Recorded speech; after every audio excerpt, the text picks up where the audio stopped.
You set my soul on fire.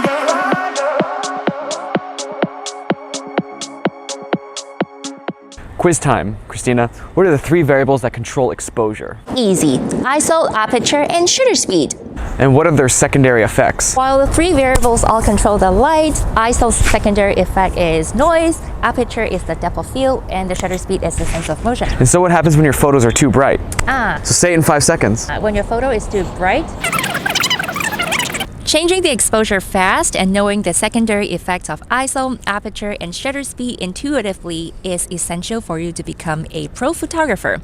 And this is exactly why you should sign up for the San Francisco Urban Landscape Workshop, in which We will reinforce those skills learned in beginner and intermediate classes in an urban landscaping setting to get you postcard-worthy photos. Often we find ourselves in a nice landscape, but the photos aren't coming out the way we want them to be. one of the reasons is that the subject and the background do not have the same light intensity.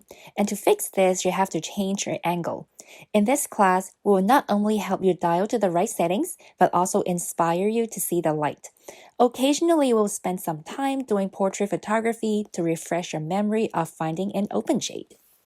Newcomers are welcome!